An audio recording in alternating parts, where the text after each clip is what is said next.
Alrighty. I've been looking at, so actually we have a couple things to look over.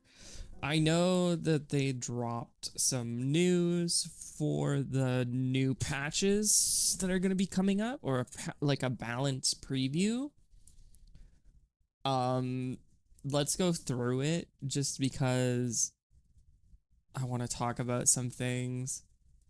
So the balance adjustment targets. So in this patch that is going to be coming up, they have decided to balance. They're all of these are buffs, so we'll just put that out there first of all. Ruel of Light is getting tweaked a bit. Lionheart Cermia, Haste is getting buffed again. Well, actually, I don't even really know if it's considered a buff, to be honest. It's like, who knows? I just don't really get why Haste keeps showing up in these. Like, I feel like I think he's been reworked like 3 times in the last year. So you have other heroes that are way worse, that have absolutely no benefit to them, that don't get any love whatsoever. And it's kind of weird to just continuously see Haste there. Tenebria is getting changed a little bit. Mort is getting changed. Mort's actually just kind of getting um, buffed to exactly where he's supposed to be. Kind of like how they changed, um, kind of like how they changed Light Celine, Spirit Eye Celine, where her kit was really RNG dependent, and they kind of just removed that, and now he's more consistent. Silk also on here, which is weird to see, and Southern. I mean, yes, Southern kind of did need a buff. He was like really strange for some reason. They're also changing Rise of a Monarch, Dux Noctis, which is good. I mean, Dux Noctis was kind of just useless. Steadfast Gatekeeper they're changing. They're also changing, well, they didn't change anything, but they reworded the way that Restrict is displayed to people. Ruel of Light is getting a buff. Her scaling's changing to her own health rather than the target's health. And then she's also getting a little bit of turn cycle on her light pillar. So I don't know. It's not too big of a change. I don't think it's really going to affect much of anything. Lionheart Cermia is getting an attack push on her passive proc, which is like an attack bar combat readiness push. I don't really get why. Um, she's very strong already, very strong, and I don't know why they decided to buff her. They're also just giving her extra damage on her ult, which is strange considering it penetrates defense. So, I mean, you're gonna see a kind of a shift in way people are building, because I feel like right now people have always kind of just stacked defense crit damage on her, but now that like you don't even really need to build speed on her either, man, you're gonna see some pretty beefy Cermias that are showing up, and they're probably gonna do a lot of damage to you, just like they do now, if not more. So be careful for that if you are playing RTA in the future.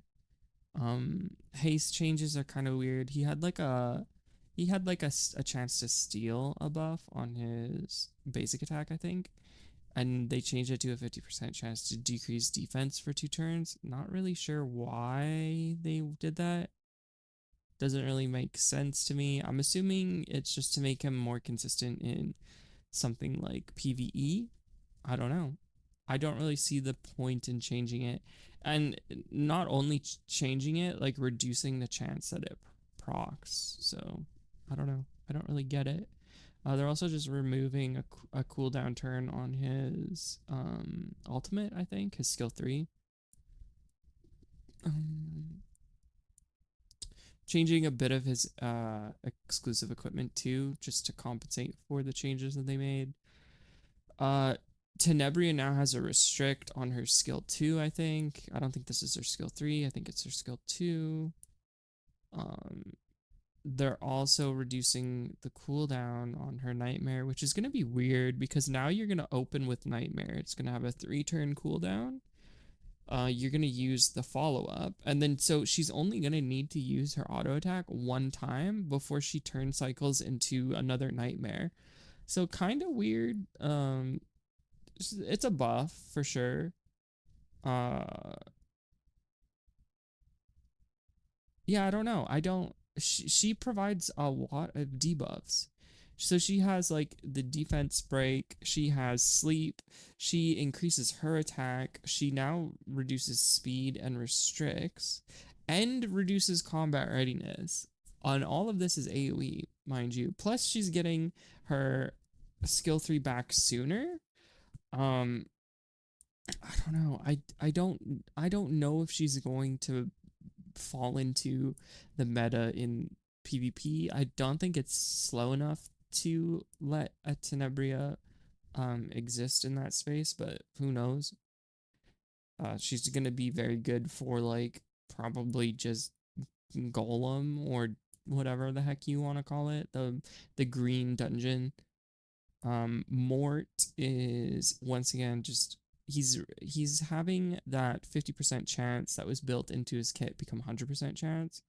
So I mean, I don't really get the wording here because it's like if the caster inflicts a critical hit when using a basic skill has a 100% chance. Like why doesn't it just change to if the caster inflicts a critical hit when using a basic skill, activate Sacred Blessing? Like, I don't know why it has to specify that it's 100% chance. It's kind of weird. Also, his ult is reduced. Cooldown. He, wait, that's a nerf. Acquire 3 soul, becoming acquire 2 soul. That's a nerf. That's not that. This should be red text, not green text, and healing has been decreased on it. I don't know. I don't really know how much healing he did anyways. Silk being on the balance patch notes is kind of weird. I mean, we have a Silk, so yay for us. We've built Silk. Um, she's getting a bit of a damage alteration, I suppose. Like, so the combat readiness that she had built into her molas is now just baseline in her kit, and she's just getting more damage, it looks like. And then her passive is whenever she gets attacked, she dispels 1 debuff from herself, which is nice. So she effectively can't be CC'd, right? So if she takes a hit that's going to CC her, it's nullified. Like she can't be CC'd essentially, which is kind of big. Um, like that's a really strong passive to have. I just with her being such a squishy unit to begin with, I don't know if she's even going to um like I don't know if it's really gonna matter that much. She also gets penetration on her passive now too, which is just gonna increase her damage. Southern is getting a bit of an upgrade. After attacking, he increases attack and defense now, in addition to attack and effectiveness. Stacks up to 10 times. I mean, like, in which situation are you going to be using this character? I don't really know. Uh, I mean, it is what it is. It's nice that he got something, but at the end of the day, like, nobody's going to be using him really. I don't think so. If they do, it's gonna be super niche, right? Rise of a Monarch increases defense of all allies by 10%. At the end of the turn, grants a barrier equals to the caster's max health for 2 turns. That's actually really strong. Yeah. That's a really strong change. Interesting. Like that's gonna be. Yeah, I'm a bit worried about this one. Like this. Actually, never mind. It hasn't really changed at all. The only thing is that it's extending the defense buff to the whole team. Never mind. Okay, Dux Noctis is becoming useful, increases attack by 6 to 12%, and then increases the attack of the caster every time an ally makes a crit. So, like, it's still a ramp artifact, but it's better. For sure, it's better. And that's kind of all that I wanted to look at in here. A lot of people are upset, and I don't blame them.